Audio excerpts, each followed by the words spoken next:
आज हम charge and Coulomb's law के ऊपर कुछ बेसिक न्यूमेरिकल्स देख लेते हैं। जैसे कि हमारे पास फर्स्ट क्वेश्चन है, the law governing the force between electric charge is known as, मतलब कि जो इलेक्ट्रिक चार्जेस के बीच में जो फोर्स देखता है उस लॉ को हम क्या बोलते हैं। ये 4 ऑप्शन हमें गिवन है। तो बच्चों हमने पढ़ा हुआ है कि जो कूलम्स लॉ होता है उसके अकॉर्डिंग फोर्स का फार्मूला क्या होता है, F is equal to K Q1 Q2 by R square. Hence जो कूलम्स लॉ है वो ही बताता है दो चार्जेस के बीच में फोर्स कितना होगा। Hence option D is correct. Second question में अपने को कह रखा है कि यदि डिस्टेंस बिटवीन टू चार्जेस जो है वो हाफ हो जाए तो फोर्स पे क्या इफेक्ट पड़ेगा। तो बच्चों अपने को पता है फोर्स का फार्मूला क्या होता है, F is equal to K Q1 Q2 by R square. ठीक है, अगर डिस्टेंस हाफ होगा तो जो नया फोर्स है वो क्या हो जाएगा, K Q1 Q2 by R bye 2 का स्क्वायर हो जाएगा। क्या समझ आ रही है? इस स्क्वायर को ओपन करेंगे तो हमारे पास क्या आ जाएगा, F dash is equal to K Q1 Q2 by R square by 4। ये 4 ऊपर चला जाएगा नेक्स्ट स्टेप में, तो हमारे पास क्या आ जाएगा, F dash is equal to 4 K Q1 Q2 by R square. तो आप देख रहे हैं यही हमारे पास पहले वाला फोर्स था, F था। तो हमने क्या किया कि जो नया फोर्स है वो क्या हो जाएगा, 4 टाइम ऑफ F हो जाएगा। ये सिंपल तरह से भी हम कर सकते थे। इसका दूसरा मेथड क्या है वो मैं आपको बता रहा हूं। हमें पता है कि जो फोर्स होता है वो होता है inversely proportional to R square. अगर ये 2 गुना होगा तो ये 4 गुना कम हो जाएगा। अगर ये हाफ होगा तो हाफ का स्क्वायर कर दो आप, तो हम कहेंगे नया फोर्स क्या है, 1 अपॉन R बाय 2 का स्क्वायर। तो आप देखना इसमें भी 4 ऊपर चला जाएगा, तो हम कह देंगे जो फोर्स है वो 4 टाइम हो जाएगा। हेंस ऑप्शन डी जो है वो करेक्ट है। My dear students, third question है, there are two charges +1 microcoulombs and +5 microcoulombs. तो हमें बताना है ratio of forces acting on them will be. देखो बच्चों, दो हमारे पास चार्जेस हैं, एक तो हमको दे रखा है 1 माइक्रोकूलम, ये माइक्रो का सिंबल होता है। तो अपने को एक तो दे रखा है 1 × 10⁻⁻⁶ कूलम और दूसरा चार्ज दे रखा है 5 माइक्रोकूलम। तो दोनों एक दूसरे फोर्स लगाएंगे, फोर्स दोनों पे लग रहा है, बट हमें पता है न्यूटन लॉ को फॉलो करते हैं। जितना फोर्स ए पे लग रहा है बी की वजह से उतना ही किस पे लग रहा होगा, बी पे ए की वजह से। अगर हम इसको नाम दे देते हैं ए और बी, तो यहां तक हम देखते हैं कि अगर दोनों फोर्स इक्वल है तो उनकी रेशियो क्या आ जाएगी, FAB बाय FB है। अगर इक्वल है तो दोनों कैंसिल हो जाएंगे एक दूसरे से, इसलिए रेशियो क्या आ जाएगी, 1:1। हेंस जो ऑप्शन बी होगा वो करेक्ट है। अब हम क्वेश्चन नंबर 4 देखें। वो कह रहे हैं कि एक चार्ज Q1 है, दूसरा चार्ज Q2 है। अगर थर्ड चार्ज Q3 हम उनके पास ले आए तो Q1 और Q2 पे क्या फर्क पड़ेगा। दो चार्जेस हैं, आपस में एक दूसरे पे कुछ फोर्स लगा रहे हैं, Q1 और Q2। अगर हम थर्ड चार्ज को कहीं पे भी ले आए, इनके पास कहीं पे भी ले आते हैं, तो हम देखते हैं थर्ड चार्ज से इन दोनों में कोई इफेक्ट नहीं पड़ेगा। हाँ, वो बात अलग है, उससे हम डिनाई नहीं कर सकते कि ये थर्ड चार्ज भी इसके ऊपर फोर्स लगाएगा, फिर नेट रिजल्टेंट इनका अलग आएगा। बट Q1 और Q2 पे कोई फर्क, के फोर्स पे कोई फर्क नहीं पड़ेगा। जैसे कि मान लो हमारे पास दो स्टूडेंट हैं, एक का नाम है ए, एक का नाम है बी, दोनों में आपस में फ्रेंडशिप है। तो अगर सी इनके बीच में आ जाता है तो हम कहेंगे अब जो है ए और बी के आपस में फ्रेंडशिप पे कोई फर्क नहीं पड़ेगा। ए और सी में कुछ भी फोर्स हो या बी और सी में जो फोर्स हो वो अलग मैटर हो जाएगा। तो किसी एक चार्ज के आने की वजह से फोर्स के ऊपर कोई इफेक्ट नहीं पड़ता, जो दो चार्जेस होता है वही रहता है। इसलिए ऑप्शन सी होगा वो करेक्ट होगा। और बच्चों यही हमारा सुपरपोजिशन प्रिंसिपल होता है, नथिंग एल्स। क्वेश्चन नंबर 5 में क्या रखा है कि हमारे पास दो फोर्सेज हैं, FG और FE। जो FG है वो तो ग्रेविटेशन फोर्स को दिखाता है और FE है वो इलेक्ट्रोस्टैटिक फोर्स को दिखाता है। बच्चों हमें पता है एक FG है और एक FE है, दो इलेक्ट्रॉन्स के अंदर है और इलेक्ट्रॉन में डिस्टेंस कितना है, 10 सेंटीमीटर। तो बताना है कि दोनों की रेशियो क्या होगी। तो हम यहाँ पे दोनों का फॉर्मूला लिख देंगे। पहले FG का फॉर्मूला लिखेंगे G m1 m2 bye R square, ये आपने क्लास +1 में सीखा हुआ है। इलेक्ट्रोस्टैटिक फोर्स का फॉर्मूला होता है K Q1 Q2 by R square. R square से R स्क्वायर दोनों आपस में कैंसिल आउट हो जाएंगे, ये R स्क्वायर क्या हो जाएंगे, कैंसिल आउट हो जाएंगे। हमारे पास जो बच जाएगा वो बच जाएगा G m1 m2 बाय में K Q1 Q2। हमारे पास सबकी वैल्यूज है, G की वैल्यू है 6.67 × 10⁻⁻11। M मास की वैल्यू है 9.1 × 10⁻⁻31। ये एक इलेक्ट्रॉन का मास है। सिमिलरली दोबारा भी यही मास अपने को लिखना है, एक बारी मास ऑफ इलेक्ट्रॉन और लिखना है, जगह नहीं है इसलिए M ही लिख देता हूं। नीचे हम देखेंगे K कितना है, 9 × 10⁻⁹। Q1 चार्ज कितना है, 1.6 × 10⁻⁻19, क्योंकि कहा गया है कि दो इलेक्ट्रॉन्स हैं। अब दो इलेक्ट्रॉन का चार्ज देखेंगे, मास भी हमने दो इलेक्ट्रॉन का ही देखा है, इनटू में दूसरा इलेक्ट्रॉन का मास, वो भी चार्ज कितना हो जाएगा, 1.6 × 10⁻⁻19। दोस्तों ये अपने को ऑब्वियस सी बात है कि ग्रेविटेशन फोर्स कम होता है, सबसे वीकेस्ट फोर्स है, +1 से पढ़ते आ रहे हैं। तो हमें ये तो पता है कि अगर इनको सोल्व करें तो भी आ जाएगा, सोल्व करके हम देखेंगे अप्रोक्सीमेट 10⁻⁻43 आ जाएगा। बट आप आइडिया भी लगा सकते थे। कैसे आइडिया लगा सकते थे? क्योंकि अगर ग्रेविटेशन फोर्स कम होता है तो ऑब्वियस सी बात है कि इनकी जो रेशियो आएगी, जो रेशियो आती है वो लेस देन 1 आती है। लेस देन 1 में एक ही ऑप्शन था डी, तो हम वैसे भी डायरेक्ट इसको करेक्ट कर सकते थे। Now question number 6। Question number 6 में कहा गया है कि हमें रेशियो फाइंड करनी है फोर्सेस की।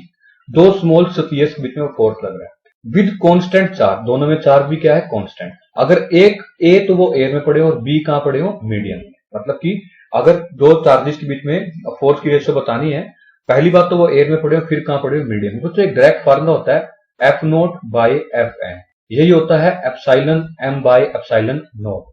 इसी को बोलते हैं डाइलेक्ट्रिक कांस्टेंट। तो इसके अकॉर्डिंग हम देखेंगे जो बी ऑप्शन है वो क्या है? करेक्ट। क्वेश्चन नंबर 7 में कह रखा है a soap bubble is given negative charge. एक सोप का बबल है, हमने यदि उसको नेगेटिव चार्ज दे दिया तो वो पूछ रहे हैं कि बताओ उसकी रेडियस इंक्रीज होगी या डिक्रीज होगी, उस पर कोई इफेक्ट नहीं पड़ेगा। बच्चों को देखते ही लगता है कि इसका आंसर रिमेन अनचेंज होगा क्योंकि चार्ज से कोई इफेक्ट नहीं पड़ता। बट बच्चों ये आंसर रॉन्ग है, क्योंकि चार्ज में क्या होती है? आपस में रिपल्सन। तो ये चार्ज कहां जाना चाहेगा? दूर दूर, जिसकी वजह से इस बबल का साइज भी क्या हो जाएगा? बढ़ जाएगा। जरूरी नहीं कि यहाँ पे सिर्फ नेगेटिव चार्ज हो, इसकी जगह पॉजिटिव चार्ज वाला ऑप्शन भी होता ना तो भी यही आंसर होता। तो पॉजिटिव पॉजिटिव में रिपल्सन होती, समझ आ रही? अगर हम नेगेटिव चार्ज देंगे तो उसकी रेडियस इंक्रीज हो जाएगी। Hence option B is correct. Question number 8 में हमें कहा गया है कि 4 चार्जेस अरेंज हैं कॉर्नर ऑफ स्क्वायर एबीसीडी के। एक स्क्वायर के कॉर्नर के ऊपर 4 चार्जेस, एबीसीडी कॉर्नर पे 4 चार्जेस हमने अरेंज कर रखे हैं। तो हमें बताना है कि जो सेंटर के ऊपर फोर्स लगेगा उसकी डायरेक्शन क्या होगी। पहली बात तो फोर्स लगेगा कितना, 0 लगेगा या नहीं, या कितना लगेगा वो बताना है, और दूसरा डायरेक्शन बताना है। तो बच्चों हम ध्यान से देखें, मान लेते हैं कि यहाँ पे एक बारी 1 माइक्रो कूलम चार्ज पड़ा है या 1 कूलम चार्ज पड़ा है, फ्लैट कर लिया। तो ये जो ए पे रखा हुआ चार्ज है वो कहां फोर्स लगाएगा? इसको रिपेल करेगा। समझ आ रही? क्योंकि हमने प्लस चार्ज बीच में मान लिया, कुछ भी मान सकते थे, प्लस से भी और माइनस से भी। और जो सी पे रखा हुआ चार्ज है ये भी पॉजिटिव है, ये इसको क्या करेगा? रिपेल। ये दोनों क्या हो जाएंगे? कैंसिल। तो ए से सी वाले का इफेक्ट कैंसिल हो जाएगा। ठीक है। जो बी पॉइंट पे जो चार्ज पड़ा है वो पॉजिटिव है, इस वाले 1 को क्या करेगा? रिपेल करेगा। ठीक है।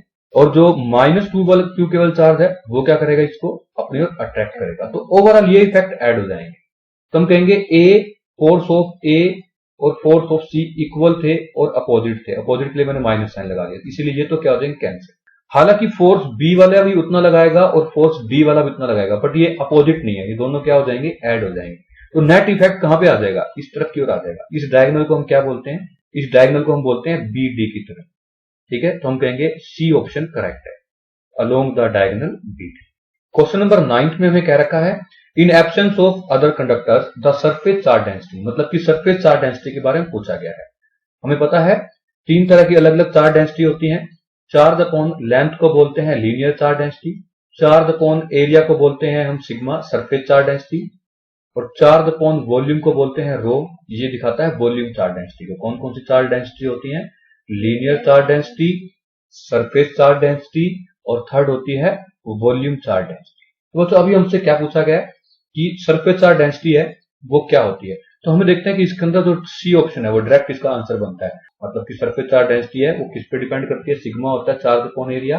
तो एक तो चार्ज के डायरेक्टली प्रोपोर्शनल है और इनवर्सली प्रोपोर्शनल है सरफेस एरिया के। हेंस ऑप्शन सी जो है वो करेक्ट होगा। Now we are moving to question number 10। A body can be negative charge. किसी बॉडी पे नेगेटिव चार्ज कैसे लाया जा सकता है? फर्स्ट ऑप्शन है giving excess of electron to it. ये ऑप्शन करेक्ट है। अगर हम किसी बॉडी पे इलेक्ट्रॉन देते जाएंगे एक्सेस में, मतलब जितने उसके पास होते हैं वो तो ठीक है, बट हम बाहर से इलेक्ट्रॉन दे दें, एक्सेस मतलब बाहर से, तो उस बॉडी पे कैसा चार्ज आ जाएगा? नेगेटिव। क्वेश्चन नंबर 11 है the minimum charge on an object is. ये 4 ऑप्शन हमें गिवन है। देखते ही बच्चों अपने को स्टैट कूलम समझ आता है, क्योंकि क्लासेस में बता रखा होता है चार्ज की स्मॉलेस्ट यूनिट क्या है? Stat coulomb. बट इसमें कहा गया है कि किसी भी ऑब्जेक्ट के ऊपर सबसे छोटा कितना चार्ज होता है। तो बच्चों कोई भी ऑब्जेक्ट पे चार्ज होगा, क्लासेस में आपको बता रखा है हमने कि चार्ज मेनली इलेक्ट्रॉन की ओर से ट्रांसफर होता है। जिस बॉडी पे इलेक्ट्रॉन जाता है वहां पे नेगेटिव चार्ज आता है, जहां से आता है वहां पे क्या आता है? पॉजिटिव। तो मिनिमम चार्ज एक इलेक्ट्रॉन का तो ट्रांसफर होगा ही। तो एक इलेक्ट्रॉन पे कितना चार्ज होता है बच्चों? 1.6 × 10⁻⁻19। Now we are moving to question number 12। Out of the gravitational, electromagnetic, van der Waals and electrostatic and nuclear forces which two are able to provide attractive force between two neutron. दो neutron के बीच में जो attraction होती है वो किन forces की वजह से होती है? ये तो क्लास +1 का टॉपिक है कि किसी भी न्यूक्लियस के अंदर दो न्यूट्रॉन भी आपस में अट्रैक्ट कर रहे होते हैं वो जिस फोर्स से अट्रैक्ट कर रहे होते हैं उसको बोलते हैं स्ट्रॉन्ग न्यूक्लियर फोर्स। और दूसरी बात, कोई भी दो बॉडीज में फोर्स ऑफ अट्रैक्शन होती है, ये हमें कौन बताता है? न्यूटन लॉ ऑफ ग्रेविटेशन, जिसका फॉर्मूला प्लस उनमें हमने पढ़ रखा है F is equal to G m1 m2 by R square होता है। तो दो तरह के फोर्स होते हैं, एक तो कौन सा? स्ट्रॉन्ग न्यूक्लियर फोर्स और एक ग्रेविटेशनल फोर्स। ये दोनों फोर्स अट्रैक्शन को दिखाते हैं, तो जो कि ऑप्शन नंबर सी। ठीक है। क्वेश्चन नंबर 13 में गिवन है कि एक चार्ज Q को दो पार्ट्स में ब्रेक किया है, एक Q1 में और दूसरा Q2 में, और दोनों को r डिस्टेंस पे रख दिया। हमें बताना है कि मैक्सिमम फोर्स कितना होगा, मैक्सिमम रिपल्सिव फोर्स दोनों में कितना होगा। तो बच्चों हमने देखा कि अगर हमारे पास जो फर्स्ट चार्ज है, मान लेते हैं कि वो हमारे पास Q1 है, तो ऑब्वियस सी बात है तो सेकंड चार्ज क्या होगा? Q minus. ठीक है, दो चार्ज है ना, एक तो हमारे पास Q को हमने दो पार्ट में किया, Q1 में और Q2 में। एक बार हम Q2 को छोड़ देते हैं, तो पहला चार्ज हमारे पास Q1 है, दूसरा हमें ऑब्वियस सी बात है इस Q में से Q1 को माइनस कर देंगे, हमारे पास आ जाएगा। अब हमें बताना है कि फोर्स मैक्सिमम कब होगा। बच्चों ये मैथमेटिक्स का टॉपिक है, ये मैथमेटिक्स का टॉपिक है। किसी चीज को अपने को मैक्सिमम दिखाना हो तो उसका डिफरेंशिएशन को जीरो रखना पड़ता है। तो हम देख रहे हैं, अगर हम dF बाई डी Q1 को जीरो रखते हैं, इसका मतलब ये हो जाएगा Q1 की किस वैल्यू पे फोर्स मैक्सिमम होगा, तो ये मतलब होगा। तो बच्चों चलो अब हम देखते हैं इसको जीरो रख के। सबसे पहले आप बताओ फोर्स का फार्मूला होता क्या है? F इज इक्वल टू के Q1, दूसरा चार्ज कितना है? Q2। Q2 को हम क्या कह सकते हैं? Q माइनस Q1 डिवाइड में आर स्क्वायर। अगर हम देखें इसका डिफरेंशिएशन को जीरो रखना है, तो हम देख लेते हैं dF by D Q1 is equal to zero रखना है। जब हम इसको डिफरेंशिएट करेंगे तो डिफरेंशिएट करने से हमारे पास क्या चीज आ जाएगी? यहाँ पे हमारे पास आ जाएगा यहाँ पर b बाई डी Q1, जो कांस्टेंट है उसको बाहर लिख लो, k और r तो कांस्टेंट है, अंदर क्या आ जाएगा? f की जगह ओनली Q1 Q, ये ब्रैकेट को मैंने अंदर मल्टीप्लाई कर दिया डायरेक्ट, माइनस क्या? Q1 का स्क्वायर इज इक्वल टू क्या आ जाएगा? जीरो। अगर जीरो है इक्वेशन के इस साइड तो ये पूरी चीज वहां जाकर क्या बन जाएगी? जीरो। अब डिफरेंशिएशन लेके दिखाइए, तो हम देखेंगे यहाँ पर Q1 के रिस्पेक्ट में डिफरेंशिएट करना है, इस क्वांटिटी का डिफरेंशिएशन आ जाएगा Q, और इस क्वांटिटी का आ जाएगा 2Q1 इज इक्वल टू आ जाएगा जीरो। यहां से हमारे पास आ जाएगा Q1 is equal to Q by 2, यही हमारा आंसर। तो हम देख रहे हैं Q1 अगर Q बाई 2 है तो इसका मतलब दूसरा चार्ज भी इतना ही होगा, तो हमारे पास जो आंसर है वो है डी। ठीक है, क्योंकि एक Q1 जो है वो Q का आधा है, तो ऑब्वियसली बात दूसरा वाला चार्ज भी क्या होगा? हाफ होगा, आधा। अगर आपको डिफरेंशिएशन में डाउट हो तो मैं सिंपल सी बात बता दूं, यहाँ पर देखो, यहाँ पे Q1 की वैल्यू 1 थी, बस हमें पावर डाउन करनी है और 1 लेस कर देना, सिंपल। यहाँ भी पावर डाउन करनी है और 1 लेस कर देना है, इसकी पावर नीचे लेके आओगे ऊपर कितनी बच जाएगी? जीरो। जीरो का मतलब होता है कि कुछ भी नहीं बचेगा, ये तो पूरा एलिमिनेट हो जाएगा। इसकी पावर नीचे लेके आओगे तो ऊपर एक कम करके लेना, तो Q1 बचा रहेगा, और हमने ये इक्वल टू जीरो रखना ही था। Question number 14, 3 charges 4Q, capital Q and small q are in straight line in position of 0, L/2 and L। क्वेश्चन में कहा गया है यदि हमारे पास 4 चार्जेस हैं जो कि 0 पे, L/2 पे और L पे पड़े, हम सबसे पहले इस लेंथ को L लेट कर लें। इसका हाफ कितना हो जाएगा? ये हाफ हो जाएगा L/2। हमारे पास क्वेश्चन के अकॉर्डिंग 0 पे चार्ज पड़ा है 4Q, हमने यहाँ पे लिख दिया 4Q, इसको हमने पॉइंट दे दिया A। L/2 पे चार्ज पड़ा है कैपिटल Q, इस पॉइंट को हमने नाम दे दिया B, जो कि L/2 डिस्टेंस पे है, और यहाँ पड़ा है चार्ज कैपिटल, और C पॉइंट जो कि L डिस्टेंस पे है, मतलब कि L पोजीशन पे है, यहाँ पे चार्ज पड़ा है Q।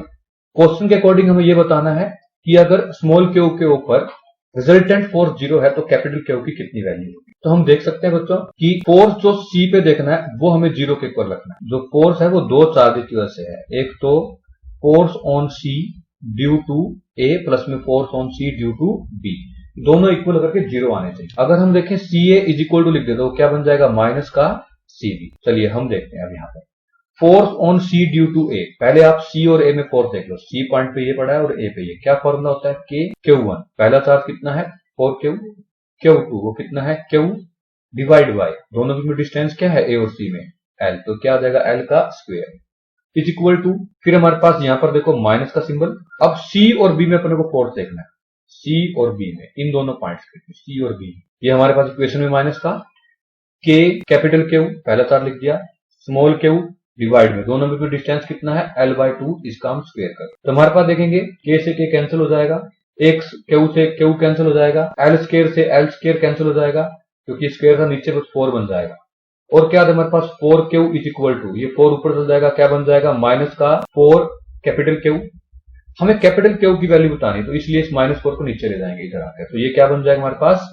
Capital Q is equal to minus का Q। तो हमारे पास जो ऑप्शन ए होगा ये correct. Question number 15, an isolated solid metallic sphere is given Q charge, the charge will be distributed on the surface. वो कह रहे हैं कि कोई भी एक हमारे पास सॉलिड स्फीयर है, वो मेटल का है, अगर उस पर हमने टोटल कैपिटल क्यू चार्ज दे दिया तो वो चार्ज कैसे पूरे उस स्फीयर पे डिस्ट्रीब्यूट होगा। तो वो चार्ज की प्रॉपर्टीज हैं, मैंने आपको थ्योरी लेक्चर के अंदर समझा रखा है। चार्ज की प्रॉपर्टीज होती हैं आदित्य को, इंटरव्यू, क्यों, आना, पड़ा, लीशा, रोई। यहां से था additivity, conservation, invariance, quantization, always associated with mass, leaks out from sharp surface. तो लास्ट प्रॉपर्टी थी वो क्या थी, reside on surface of conductor. तो हमने क्या देख लिया बच्चों कि चार्ज ऑलवेज ही सरफेस ऑफ कंडक्टर पे यूनिफॉर्मली डिस्ट्रीब्यूट हो जाता है। तो आ जाएगा ए ऑप्शन करेक्ट होगा, uniformly but only on surface, क्योंकि ये रूल है कि चार्ज हमेशा ही कंडक्टर के मेटल के सरफेस पे आ जाता है। ठीक है, ये इसकी प्रॉपर्टी है। क्वेश्चन नंबर 16 में क्या रखा है कि हमारे पास दो स्मॉल स्फीयर हैं, दोनों के ऊपर चार्ज कैपिटल क्यू है, और अगर हमने उसको एक धागे से, एक थ्रेड से बांध रखा है, वो जो धागे की लेंथ है वो अपने को दे रखी है एल, जो थ्रेड की लेंथ है वो अपने को कितनी दे रखी है एल, और कह रखा है कि ये स्पेस के अंदर पड़े हैं, स्पेस के अंदर पड़े हैं, मतलब स्पेस समझ रहे हो, जहां पे कोई भी चीज और ना हो। तो बच्चों अगर ये चार्ज है तो चार्ज आपस में क्या करते हैं, रिपेल। तो हम देखेंगे अब जो दोनों चार्ज थे, एक प्लस क्यू चार्ज यहां आ गया क्योंकि चार्ज में आपस में रिपल्सन होती है, प्लस क्यू चार्ज आ गया। तो हम देखेंगे इसके बीच में डिस्टेंस एल था, इसके बीच में डिस्टेंस एल था। तो पहली बात तो दोनों में एंगल कितने डिग्री है, 180। 180 में ऑप्शन ए, सी या डी कुछ भी हो सकता है। साथ साथ ये भी कह रखा है कि कोई भी इफेक्ट नहीं है, ना ग्रेविटी का इफेक्ट, ना कोई और इफेक्ट। तो हमें ये बताना कि पूरे थ्रेड के अंदर टेंशन कितनी होगी, टेंशन उतनी होगी जो इन दोनों में फोर्स होगा, क्योंकि फोर्स से एक दूसरे को रिपेल करेंगे। तो हम फोर्स निकाले। नाउ क्वेश्चन नंबर 17, दो चार्जेस हमें गिवन है 1 कूलम और दोनों में डिस्टेंस है 1 किलोमीटर। तो हमें दोनों में फोर्स बताना है। तो हमें फोर्स का फार्मूला पता है, F is equal to K, जो कि होता है 9 × 10⁹, Q1 जो कि 1 कूलम दे रखा है, दूसरा चार्ज भी 1 कूलम है, बाई में R स्क्वायर, डिस्टेंस होता है किलोमीटर में दे रखा है, तो हम इसको मीटर में चेंज कर देंगे, 10⁻³ आ जाएगा। इसका भी स्क्वायर भी करना है, तो इसको हम सोल्व कर लेंगे। तो ऊपर आ जाएगा 9 × 10⁹ और उसके डिनोमिनेटर में आ जाएगा 10⁶, क्योंकि पावर की पावर मल्टीप्लाई होती है। इसको हम फर्दर सोल्व करेंगे तो आ जाएगा 9 × 10⁻3। तो फोर्स ये आ गया, न्यूटन इसकी यूनिट होती है, hence option A is correct. Question number 18 में हमें कहा गया है, यदि हमारे पास +2 coulomb charge and +6 coulomb charge है, दोनों एक दूसरे को रिपेल करते हैं 12 न्यूटन से, दोनों अपने को एक दो चार्ज करके, एक तो 2 कूलम और एक 6 कूलम, दोनों अपने को एक दूसरे को 12 न्यूटन से रिपेल करते हैं। फिर कहा गया कि दोनों को -2 कूलम चार्ज और दे दिया गया, तो अब दोनों में फोर्स कितना होगा। तो बच्चों देखो, हमें भी पता है कि चार्ज अपने को जो गिवन है, पहली बॉडी पे कितना है +2 और दूसरी पे कितना कूलम है +6। हमने और कितना इस पे ऐड कर दिया, हमने ऐड कर दिया -2, इसमें भी और इसमें भी। तो बच्चों ये वाला चार्ज तो कितना बन जाएगा, -2 देते ही 0 बन जाएगा, और ये वाला चार्ज कितना बन जाएगा, -2 कूलम चार्ज देते ही ये बन जाएगा +4। बच्चों एक चार्ज तो 0 बन गया, 0 कूलम, और दूसरा बन गया हमारे पास +4। ठीक है ना, ये चार्ज की प्रॉपर्टी होती है कि एडिटिव होता है, डायरेक्ट चार्ज को ऐड कर देते हैं। तो 0 कोई भी चार्ज नहीं है और एक बॉडी चार्ज है, दोनों में क्या अट्रैक्शन होगी, तो हम कहेंगे नहीं होगी, इसलिए हम कहेंगे इसका ऑप्शन क्या होगा, डी जो होगा वो करेक्ट होगा। Question number 19, dielectric constant of pure water is 81, permittivity will be. Question में हमें क्या रखा है कि प्योर वाटर के लिए डाइलेक्ट्रिक कांस्टेंट 81 है, तो उसकी परमिटिविटी क्या होगी। हमारे पास permittivity of medium by permittivity of free space का फॉर्मूला होता है डाइलेक्ट्रिक कांस्टेंट। तो किसी भी मीडियम की परमिटिविटी निकालनी हो तो क्या हो जाएगा, ε0 × K। वो तो इसके अंदर अपने को K की वैल्यू गिवन है 81, K की वैल्यू कितनी गिवन है 81, और ε0 की वैल्यू हमें पता है क्या होती है 8.854, इसको हम शॉर्ट में 8.86 लिखते हैं, इंटू 10⁻⁻5। तो हमने यहाँ पर परमिटिविटी की वैल्यू भी लिख दी, K की वैल्यू लिख दी। तो हमारे पास क्या आ जाएगा, इसको सोल्व करके, इनको सोल्व करके हमें पता है बच्चों इससे कोई बड़ी चीज आएगी। ऑप्शन के अंदर एक ही ऑप्शन है जो कि 10⁻12 से ज्यादा है, ठीक है, तो वो 10⁻10 है, तो इसलिए ऑप्शन क्या होगा, हम सोल्व नहीं भी करेंगे तो भी हमारे पास ऑप्शन क्या होगा, एक करेक्ट। अब बच्चे एमकेएस सिस्टम में कंफ्यूज आते हैं, एमकेएस क्या है, मीटर किलोग्राम सेकंड, भाई एसआई वाली बात तो है, ये एसआई की तरह ही अपने को ट्रीट करना है। क्वेश्चन नंबर 20, क्वेश्चन नंबर 20 में कहा गया है कि 2 मेटेलिक स्फीयर है, दोनों की सेम रेडियस है, बट एक सॉलिड है और दूसरा क्या है, होल है। तो क्वेश्चन में पूछा गया कि ज्यादा चार्ज किस पे आ सकता है। वो तो अपने पता है, अगर मेटल के हैं तो वो क्या है, कंडक्टर है। कंडक्टर की ये प्रॉपर्टी होती है कि चार्ज ऑलवेज कहां रिजाइड करता है, कंडक्टर के सरफेस के ऊपर। तो सरफेस तो दोनों के लिए सेम होगा क्योंकि रेडियस दोनों क्या है, सेम। तो दोनों जो मैक्सिमम चार्ज स्टोर कर सकते हैं वो कितना कर सकते हैं, इक्वल कर सकते हैं, क्योंकि दोनों के लिए रेडियस क्या है, सेम, साइज क्या है, सेम। तो इसलिए हम क्या कह देंगे, they can store charge equally and maximum. अब कई बच्चे कहेंगे सर मैक्सिमम वर्ड क्यों आया? बच्चों ये इसलिए आया है, देखो मान लो कि दो स्फीयर है मेटल के, एक पे तो आपने 10 कूलम चार्ज दे, दूसरे के ऊपर आपने ओनली 2 कूलम चार्ज दिया, तो कोई ये मना थोड़ी करेगा कि मैं 2 कूलम, रोने थोड़ी लगेगा, ना भाई ना ना ना, मैं भी 10 कूलम चार्ज मेरे पे भी स्टोर करो, ऐसा थोड़ी कहेगा। तो चार्ज कितना भी स्टोर कर सकते हैं, पर मैक्सिमम चार्ज देने की बारी आएगी तो दोनों पे हम क्या कर सकेंगे, सेम चार्ज को स्टोर कर सकेंगे। बच्चों आज इतना ही करेंगे इस क्लास के अंदर। नेक्स्ट के अंदर हम नेक्स्ट इसके और क्वेश्चन को ट्राई करेंगे, धीरे धीरे हम लेवल को अप करते जाएंगे, जिससे आपको कॉन्फिडेंस भी बिल्टअप होता जाएगा। लेकिन एक चीज का आपको ध्यान रखना है, इन क्वेश्चन को साथ साथ कर लेना है, जो ना आए साथ साथ पूछ लेने हैं। ओवर स्मार्ट नहीं बनना कि हाँ भाई कि हम अपने स्टूडेंट को कभी ओवर स्मार्ट बनना भी नहीं।